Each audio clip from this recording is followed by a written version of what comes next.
बाढ़ में गरीब बहू के छोले भटूरे। अभी तो कम पैसे बचाए हैं, लेकिन जैसे ही टारगेट पूरा हो जाएगा वैसे ही सबको सरप्राइज दूंगी। फिलहाल चलो घर का सारा काम खत्म कर लेती हूँ। उसके बाद प्रीति घर का काम करने लगती है और देखती है कि उनके घर की दीवारें बिल्कुल खराब हो रही थीं। काश कभी हम भी अपने घर की मरम्मत करवा सके और ये घर ठीक हो सके। कोई बात नहीं, अगर नहीं हो पाएगा तो मिट्टी का लेप लगा दूंगी, फिर तो सब ठीक ही हो जाएगा। इस तरह खुद से बातें करते हुए प्रीति घर का काम कर रही थी और वहीं दूसरी तरफ उसकी सास बाहर पड़ोसनों के साथ बैठी हुई थी। सोच रही हूँ अगले महीने जाकर शहर हो आऊंगी। सुना है कि वहाँ बाजार बहुत अच्छा है और कुछ जगह पर तो बहुत ही सस्ता सामान भी मिलता है। हाँ हाँ, बिल्कुल जाकर देखना चाहिए। मैं तो वहाँ पर 50 बार जा चुकी हूँ। वहाँ पर वैरायटी भी बहुत तरह की मिलती है, बस यहीं पर बहुत कम तरह का सामान मिलता है। अरे यहाँ पर तो क्या ही मिलता है, यहाँ पर तो कुछ भी वैरायटी नहीं मिलती है। सच कहूँ तो शहर जाने में भी कोई फायदा नहीं है। मैं तो दुनिया की मार्केट घूम चुकी हूँ, कुछ नहीं है। हर जगह की अपनी अपनी अलग अलग चीजें होती हैं। क्या कहा, दुनिया की मार्केट घूम ली है? अरे जा जा सविता, तू भी बहुत कुछ फेंकती है। अरे मैं कुछ नहीं फेंकती, तुझे पता है मैं अमेरिका, लंदन, पेरिस तक की मार्केट देखी हूँ। मुझे सब पता है कि वहाँ पर कौन से बाजार से क्या मिलता है और क्या नहीं। वहाँ के लोग बहुत सी ऐसी चीजें यूज करते हैं जो हम कभी इस्तेमाल भी नहीं करते। अगर ऐसा ही है तो कभी हमारे लिए कुछ क्यों नहीं लेकर आई? हमारे लिए भी तो तुझे थोड़ा बहुत कुछ लेकर आना चाहिए था ना। इस तरह शीला और सविता की बहस होने लगती है और मुझे तो लगता है जिज्जी हमें यहाँ से खिसक लेना चाहिए। अब इन दोनों की बहस को ज्यादा ही बढ़ गई है। एक फेंकने में लगी रहेगी तो दूसरी लपेटने में। चलो चलते हैं। सही मौका देखकर शांति और सरला वहां से खिसक जाते हैं। दोनों अपने घर की तरफ आ रही थी। बारिश का मौसम आने वाला है और बताओ तुम इस बार खेत में कौन सी फसल उगाने वाली हो? मैं तो सोच रही हूँ कि इस बार अपने खेत में धान ही उगा लूं। बच्चे भी यही कह रहे हैं तो सोच रही थी कि फिर इसी तरीके से कर लेते हैं इस बार, बाकी फिर बाद में देख लेंगे कि क्या करना है। हाँ बिल्कुल सही है। अब तो हमारे पास खेत भी नहीं है।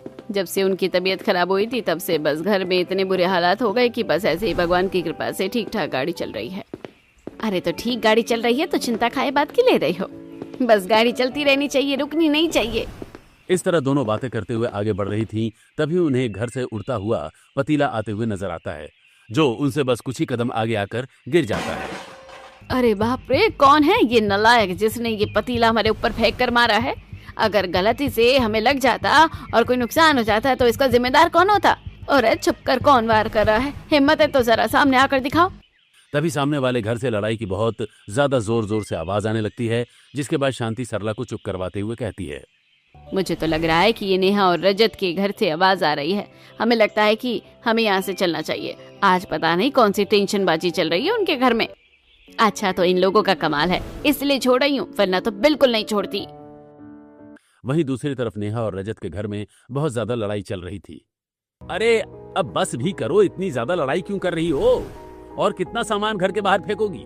या और कितने सामान का नुकसान करना चाहती हो तुम? क्या कहा?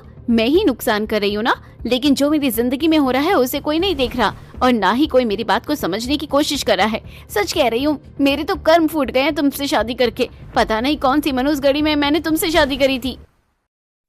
आखिर क्यों नेहा और रजत इतना ज्यादा लड़ रहे थे और नेहा रजत को इतने कटु शब्द क्यों कह रही थी? जो भी है, लेकिन रजत को नेहा की यह बात बहुत ज्यादा चुभ जाती है और वो उदास होकर वहां से चला जाता है।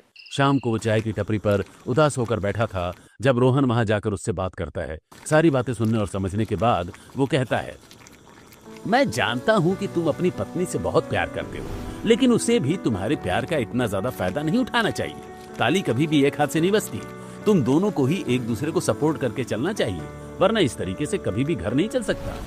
मोहन रजत को समझाता है और घर वापस आ जाता है, जहां तक प्रीति ने सबके लिए आज सूखे दाल चावल बनाए थे और जब वो सब को खाना परोसती है तो, बेटा आज तुमने दाल चावल के साथ आलू की भुजिया नहीं बनाई?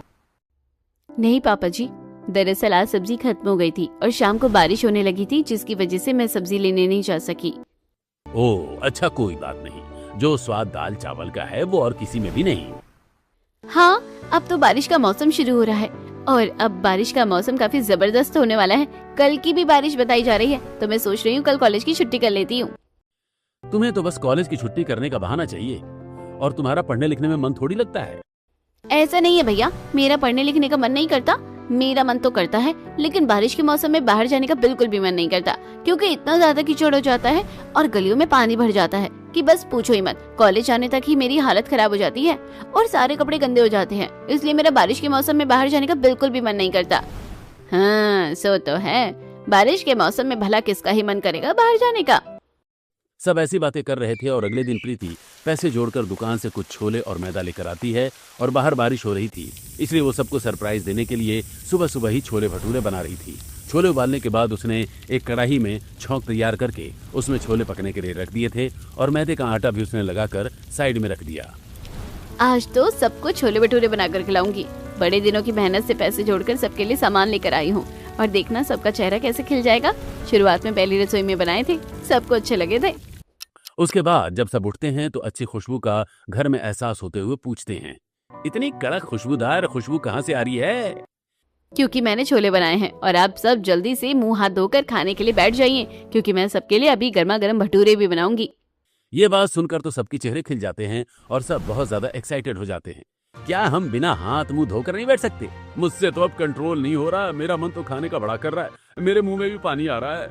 हाँ भाभी, बिल्कुल, आपने तो सुबह सुबह हमारा मूड एकदम फ्रेश कर दिया। आज तो मजा आने वाला है। हाँ वही तो, रात को भले ही सूखे दाल चावल खाए थे, लेकिन अब सुबह अगर छोले भटूरे खाएंगे तो दिन एकदम आनंदित हो जाएगा। मैं जब तक भटूरे बनाने की तैयारी कर रही हूँ तब तक आप लोग तैयार होकर आ जाइए। चलो सब जल्दी तैयार होकर आ जाओ। बाकी दिन नाश्ता करने की इतनी ज्यादा एक्साइटमेंट नहीं थी, लेकिन आज कभी बहुत ज्यादा खुश और एक्साइटेड हो रहे थे, इसलिए सब जल्दी तैयार होकर खाना खाने के लिए जमा हो जाते हैं। और उसके बाद प्रीति सबको गर्मा गर्म छोले और भटूरे परोसती है और जब सब गर्मा गर्म छोले भटूरे का आनंद लेते हैं तो सबको बड़ा अच्छा लगता है। बेटा, सच में तुमने तो कमाल कर दिया। कितना अच्छा स्वादिष्ट नाश्ता करवाया है आज तुमने। तुम्हारे हाथों में तो जादू है। पहली रसोई पर भी तुमने इतने स्वादिष्ट भटूरे बनाए थे और आज भी तुमने कमाल कर दिया। हाँ भाभी, इंसान चाहे जिंदगी में कितना ही दुखी क्यों ना हो, लेकिन जब भी आपके छोले भटूरे खाएगा तो आनंदित हो जाएगा। बिल्कुल, इन्हें खाकर तो मजा ही आ गया। सच में आज का दिन तो सबसे अच्छा था, जो हमारा पसंदीदा छोला भटूरा खाने को हमें मिल गया। इस तरह सभी बड़ी खुशी से छोले भटूरे खा रहे थे।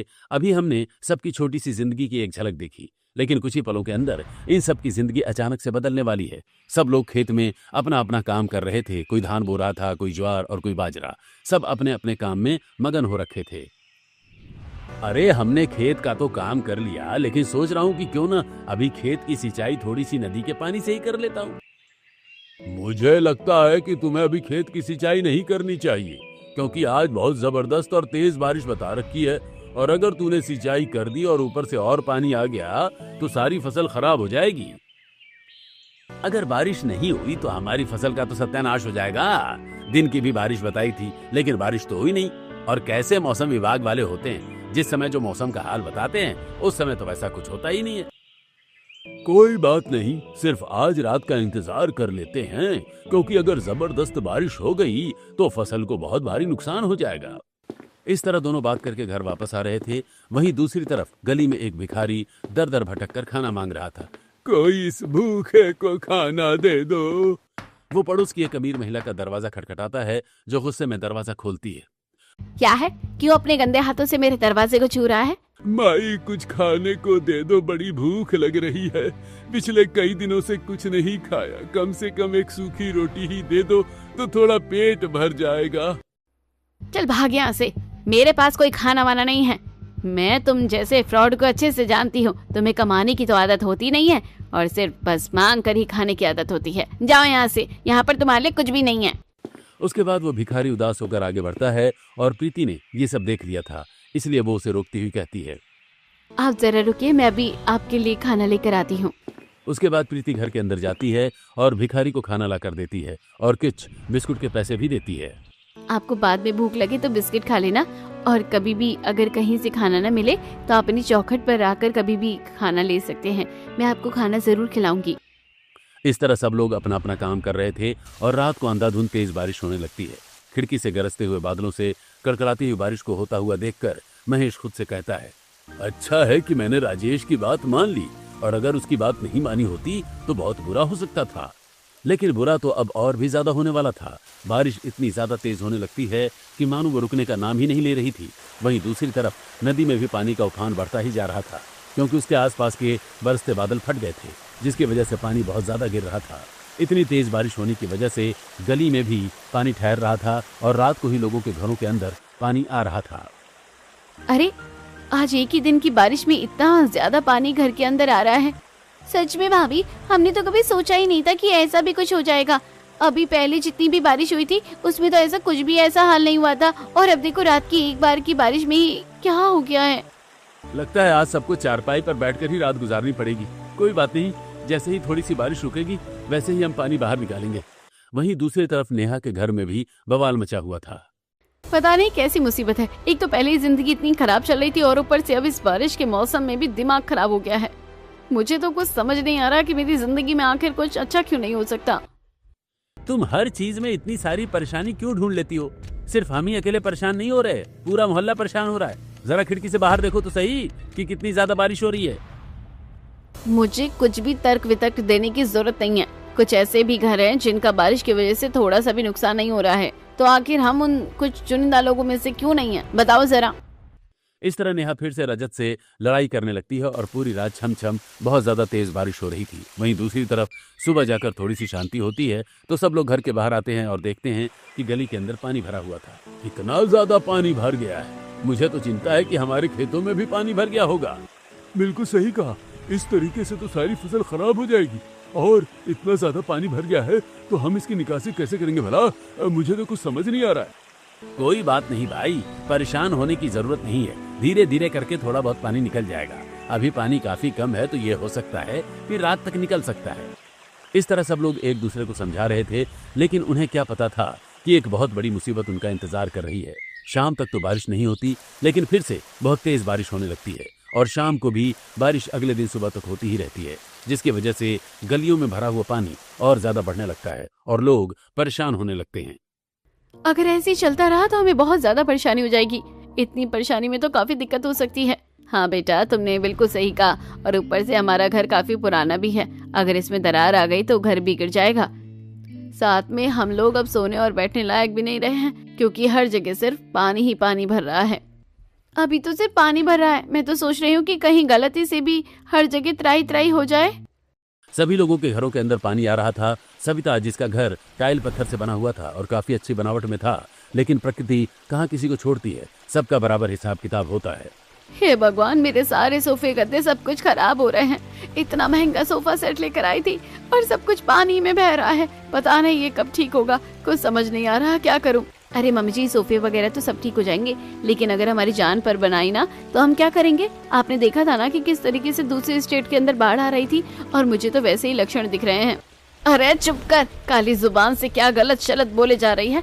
अपनी जुबान पर थोड़ा कंट्रोल किया कर, कुछ भी अनाप शनाप बक रही है। अरे कुछ नहीं होगा, बस थोड़ी सी तेज बारिश हो रही है, और सुना है कि नदी के आसपास बादल फट गया था, इसलिए यहाँ पर इतना ज्यादा पानी भर रहा है। 1-2 दिन की बारिश के बाद जब ये बादल शांत हो जाएंगे तो सब ठीक हो जाएगा। लेकिन ऐसा कहाँ होने वाला था। हालांकि कभी भी मुसीबत के लिए हर कोई अपने आप को तैयार ही करता है कि कुछ गलत न हो, लेकिन हमेशा उनके सोचने जैसा ही कुछ हो सकता हो, ऐसा संभव नहीं। बारिश इतनी ज्यादा हो रही थी कि थमने का नाम ही नहीं ले रही थी, और वहीं दूसरी तरफ नहर और नदी का पानी मिक्स होकर गांव के अंदर बढ़ता ही जा रहा था। सब लोग अपनी अपनी छत पर जाकर बाढ़ से बचने की कोशिश कर रहे थे। हे भगवान, हमारे गांव में क्या हो गया? देखो तो हर जगह से पानी ही पानी हो गया है। अब हम सब क्या करेंगे? मेरा घर तो पूरा डूब गया है, और यहाँ तक कि मेरे महंगे सोफे और मेरा महंगा सारा सामान भी खराब हो रहा है। सामने वाली छत से प्रीति चिल्लाते हुए कहती है, आंटी, मुझे लगता है कि फिलहाल आपके घर और सोफे के बारे में आपको इतना नहीं सोचना चाहिए, बल्कि अपनी जान और खाने के बारे में सोचना चाहिए। मैं आप सबसे कह रही हूँ, अगर घर में जितना भी खाने का सामान है उसे अच्छे से प्लास्टिक और लोहे के डिब्बे में पैक कर लीजिए, क्योंकि कभी भी कुछ भी हो सकता है, क्योंकि अब हालात बहुत ज़्यादा बिगड़ रहे हैं और हमें उसके लिए खुद को तैयार कर लेना चाहिए। तब सामने वाली छत से सरला कहती है कि हाँ, तुमने बिल्कुल सही कहा, मुझे तो बहुत ज़्यादा चिंता हो रही है। अगर हमारे पास खाने को कुछ नहीं होगा तो हम भूखे ही मर जाएंगे। इसलिए हम सबको कोशिश करनी है कि खुद को भी हम बाढ़ के पानी से बचा कर रखें, और साथ ही खाने पीने का भी सामान साथ में रखें, ताकि हम सब मुसीबत के समय कम से कम कुछ खा पी तो सके। आपस में सब लोग इस फैसले पर पहुंचते हैं और अपने घरों के अंदर जो भी खाने का सामान होता है उसे बचाने की तो कोशिश कर ही रहे थे, और अब उसे छत पर लाकर काफी टाइट कंटेनर्स में बंद कर लेते हैं ताकि सब कुछ सही रहे। फिलहाल थोड़ी देर बारिश रुकी थी। मुझे तो बहुत ज्यादा भूख लग रही है। हम क्या करें, यहाँ पर तो खाना बनाने के लिए कुछ भी नहीं है। तब प्रीति नीचे जाती है और कढ़ाई लेकर आती है और साथ में छत के ऊपर ही ईंट का चूल्हा बनाकर वहां पर खाना बनाने की कोशिश करती है। लेकिन क्योंकि सारी लकड़ी गीली हो गई थी, इसलिए वो इसमें कामयाब नहीं हो पाती। माफ करना, लेकिन अभी खाना बनाना बिल्कुल भी संभव नहीं है, क्योंकि सारी लकड़ी गीली हो गई है और ऐसे में उन्हें जलाकर खाना बनाना तो बिल्कुल ही ज्यादा असंभव सा लग रहा है। सामने वाली छत से राजेश कहता है, तो अब हम क्या करेंगे? मुझे तो कुछ समझ में नहीं आ रहा और हम यहाँ छत पर फंस कर रह गए हैं। तभी वहां दूरी से नदी का पानी एकदम से बहते हुए आता है और कुछ लोगों के घर तोड़ देता है, जिसके बाद सभी लोग बाढ़ के पानी में गिर जाते हैं। कुछ लोग तो तैरते हुए पेड़ों के तनों का सहारा लेते हैं और कुछ लोग जिन्हें तैरना आता था वो एक दूसरे की आपस में जान बचा रहे थे। शांति का परिवार पेड़ के तने के ऊपर बैठा हुआ था। प्रीति और निधि, तुम माँ और पिताजी का अच्छे से ध्यान रखना।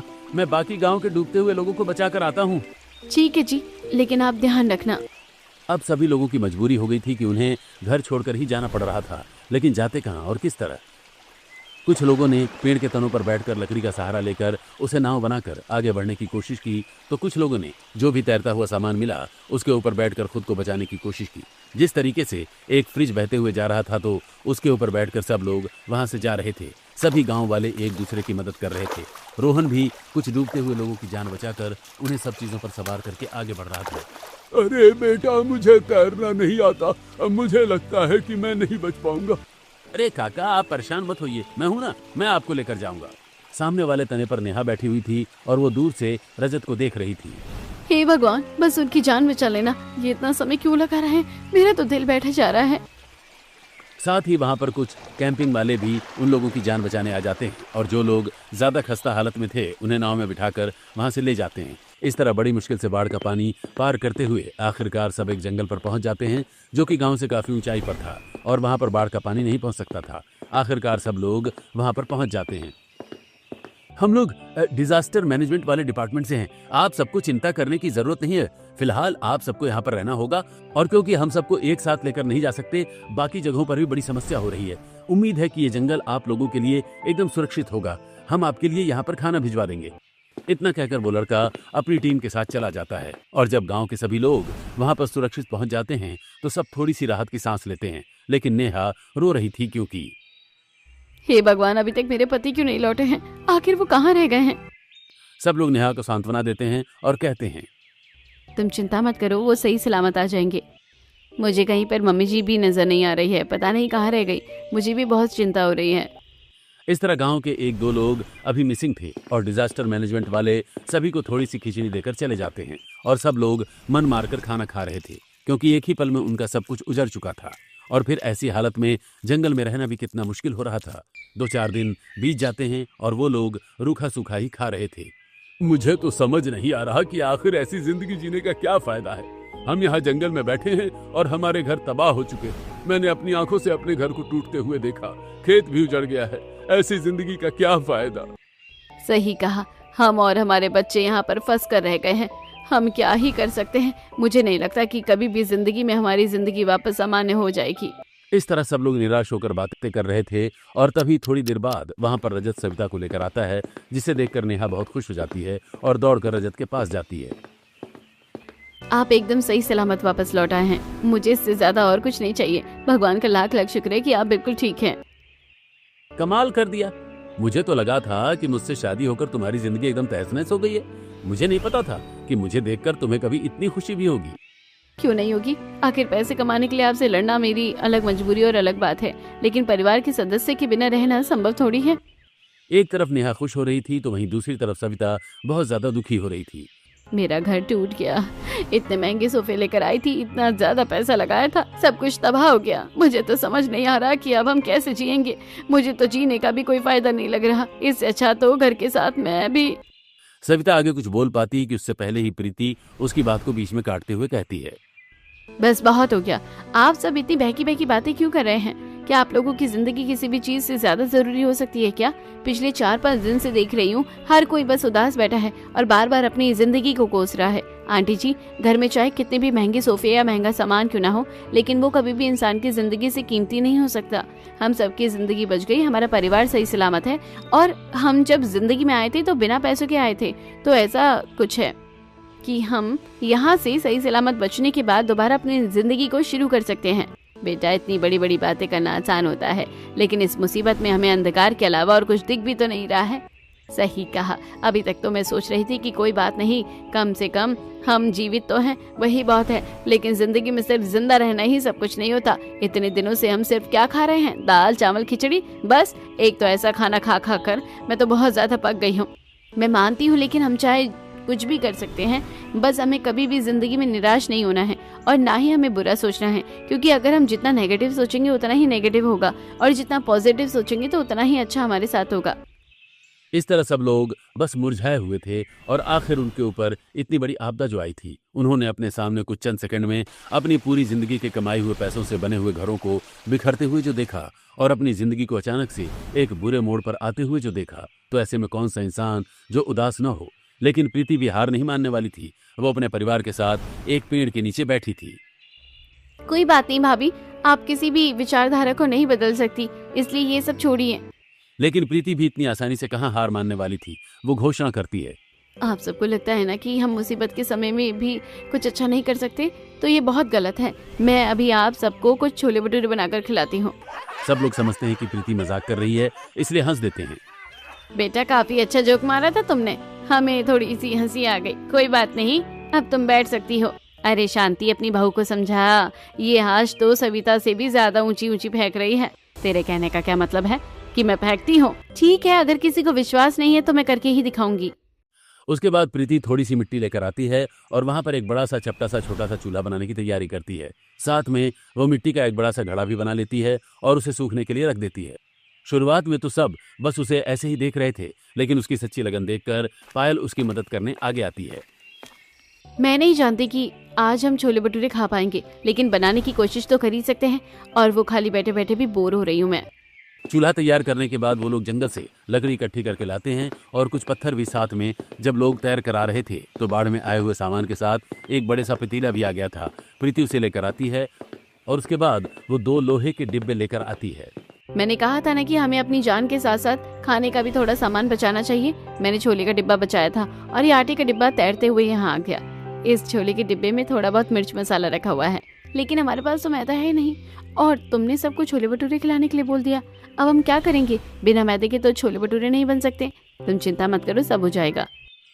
उसके बाद प्रीति एक कपड़े का टुकड़ा लेती है और उसमें से 3-4 बार आटे को एकदम बारीक तरीके से छान लेती है, जिसके बाद वो मैदे में कन्वर्ट हो जाता है। तभी वहां पर नेहा भी उसकी मदद करने आ जाती है और उसके बाद वो सब सारे मिर्च मसाले पहले तैयार करने के बाद तैयार किए हुए छोले में जंगल के पार वाली नदी से पानी लेकर आती है, जिसकी मदद से वो पहले कढ़ाई में छोले उबाल रही थी। नेहा मैदे के आटे को अच्छे से गूंद कर तैयार कर रही थी। मैं जब तक सभी के लिए पत्तों से पत्तल बना देती हूँ ताकि सबको आराम से खाना मिल सके। प्रीति और पायल और साथ में निधि भी अब उनकी मदद करती है। जंगल में बहुत सारे पत्ते लेकर आते हैं और उसके बाद पत्तल बनाने की तैयारी शुरू करते हैं। सारी तैयारी होने के बाद जब छोले में छौंक लग जाता है तो काफी अच्छी खुशबू आती है। खुशबू आ रही है, मेरा तो मन ललचा रहा है। रुक जा, अभी तो बस छोले बने हैं, भटूरे बनाना बाकी है। लेकिन थोड़ी ही देर बाद सब्जी सभी के पत्तल से निकालकर और थोड़ी सी मिट्टी के घड़े में निकालकर रख दी जाती है। उसके बाद कढ़ाई में तेल डालकर छोले भटूरे बनाने की तैयारी की जाती है। एक साफ लकड़ी को ले लिया जाता है क्योंकि वहां पर कड़छी तो थी नहीं। इसके बाद हाथों से भटूरे को बड़ा करके आराम से कढ़ाई में गर्म खौलते तेल में डाला जाता है और लकड़ी की मदद से उसे पलटा जाता है और निकाला जाता है। एक साथ कई सारे भटूरे डाले जा रहे थे। इस तरह छोले भटूरे बनकर तैयार हो जाते हैं। इसके बाद सभी को एक एक करके छोले भटूरे खाने के लिए दिए जाते हैं। कितने टाइम से लोगों ने ठीक से खाना नहीं खाया था, इसलिए खुद को रोक नहीं पाते और खाना शुरू करते हैं। अरे बेटा, तुमने तो सच में कमाल कर दिखाया। ये तो बहुत ही ज्यादा स्वादिष्ट और लाजवाब है। क्या बेटा, मुझे थोड़ी और सब्जी मिल सकती है? इसे खाकर तो एकदम हम आनंदित हो गए हैं। जी बिल्कुल रोहन जी, आप एक बार सबको सब्जी डाल दीजिए, हम जब तक और गर्मा गर्म भटूरे बना रहे हैं। रजत और रोहन सबको खाना सर्व करते हैं। बेटा, आज के बाद तुम्हें हम कभी भी मजाक में नहीं लेंगे। तुमने तो सच में जो नामुमकिन था उसे भी मुमकिन कर दिखाया और कितने अच्छे से तुमने ये सब किया है। हाँ, तुम बिल्कुल सही कह रही थी। पैसों से ज्यादा कीमती हमारी जिंदगी है और साथ में इतना स्वादिष्ट खाना भी। मेरी तो आत्मा तृप्त हो गई इतना स्वादिष्ट छोले भटूरे खाने के बाद तो। इस तरह सभी बहुत ज्यादा खुश हो जाते हैं और सभी ने पेट भरकर खाना खाया था। इस तरह सबका मूड बहुत ठीक हो जाता है और उसके बाद सब आपस में एक दूसरे का साथ काफी अच्छे से बातें करने लगते हैं और अपने पुराने किस्से याद करके हंसी मजाक करने लगते हैं। तब एक बूढ़े व्यक्ति के कमर में बहुत ज्यादा दर्द हो रहा था। अरे मेरी कमर में कितना ज्यादा दर्द हो रहा है। सच कहूँ तो मेरी भी कमर में बहुत ज्यादा दर्द हो रहा है। प्रीति सबकी तकलीफ को समझती है और इसके बाद वो पायल, निधि और प्रीति को इकट्ठा करके जंगल के अंदर जाती है और बहुत सारी घास लेकर आती है और उसके बाद इकट्ठी हुई घास की मदद से सबके लिए पतले पतले नरम नरम से गद्दे बनाने की कोशिश करती है। इसके बाद सभी को लेटने के लिए घास का मुलायम बिस्तर दिया जाता है और जब सब उसके ऊपर बैठते हैं और कुछ लोग लेटते हैं तो उन्हें बड़ा अच्छा लगता है। शांति, तेरी बहू ने तो सच में हमारा दिल जीत लिया। हम तो उसके बहुत बड़े फैन हो गए हैं। अरे हमारे इतनी मुसीबत और इतने बुरे दिनों को भी इसने इतना अच्छा बनाया है, सच में। इसलिए तो कह रही थी आंटी जी कि हमें इस तरीके से निराश नहीं होना चाहिए। मुसीबत में भी अगर हम धैर्य से काम लेंगे तो सब ठीक हो जाएगा। हाँ बेटा, हम तुम्हारी बात से सहमत है। अब हम थोड़ा चिंतित हैं, लेकिन यहाँ से जाने के बाद हमारे पास कुछ भी नहीं बचा है, घर भी नहीं बचा है। परिवार के साथ कैसे रहेंगे? आंटी जी, मैंने कितनी आसानी से आप सबके लिए घास का बिस्तर तैयार किया है, तो क्या हम कुछ ईंटें और मिट्टी, छोटे मोटे सामान की मदद से अपने घर नहीं बना सकते? कहते हैं बुरे वक्त में इंसान को बस एडजस्ट करना सीखना चाहिए, वो भी बिल्कुल सही एटीट्यूड के साथ। अगर हम पॉजिटिव होकर खुद घर बनाएंगे तो फिर किसी ने कहा है ना कि जान है तो जहान है। प्रीति सभी के अंदर जोश भर रही थी और सब उसकी बात से सहमत भी हो रहे थे। हाँ बेटा, अब तुमने हमारे अंदर नई उमंग भेजी है। सच कहा, जान है तो जहान है। हम अपना जहान दोबारा तैयार करेंगे। इस तरीके से सब बहुत ज्यादा खुश हो जाते हैं और उन्हें फिर से एक नया मोटिवेशन और एक जिंदगी में नई उमंग मिल जाती है। इस तरह सभी लोग जंगल में एक दूसरे का सपोर्ट करते हुए कुछ दिन बिताते हैं और वहां से कुछ फल फ्रूट इकट्ठा करके खा लेते हैं और कैंपिंग के द्वारा आए हुए खाने को खाकर सब अपनी पूर्ति कर रहे थे। कुछ दिन बाद जब हालात ठीक होने लगते हैं तो उसके बाद सभी लोग वापस अपने गांव में आते हैं और प्रीति के आइडिया के अनुसार ही सब लोग नॉर्मल से घर बनाने लगते हैं। ये सब हो रहा था कि सभी प्रीति को एक दिन कुछ गिफ्ट देकर जाते हैं। लेकिन आंटी जी, इन सब की क्या जरूरत थी? बेटा, मुसीबत में तो तुमने हमारा कितना साथ दिया, बस उसी के लिए छोटा सा तोहफा है। और जब हम सबके घर बनकर तैयार हो जाएंगे तो हम चाहते हैं कि तुम फिर से हम सबको छोले भटूरे बनाकर खिलाओ। हाँ बेटा, बनाकर खिलाओगी ना? बहुत स्वादिष्ट थे। कहीं हम ज्यादा तो नहीं मांग रहे? बिल्कुल बनाऊंगी आंटी जी, आप चिंता मत कीजिए। बस हम सब जो अपनी मेहनत से अपना घर बना रहे हैं उसके बाद सबको जरूर खिलाऊंगी। उनके जाने के बाद क्या बात है भाभी, आपकी तो कुछ ज्यादा ही फैन फॉलोइंग हो रही है। हमारी बहू है ही कमाल, जिसने मचा दिया धमाल। इस तरह सब खुश हो जाते हैं और 6 महीने बाद जब गांव वाले लोग सेटल होने लगते हैं तो आज गांव की बहुएं प्रीति की मदद करती हैं और वो सबके लिए छोले भटूरे बना रही थी। आज पड़ोस के सभी लोग बड़े मजे से छोले भटूरे खाते हैं और अपनी जिंदगी में आगे बढ़ते हैं।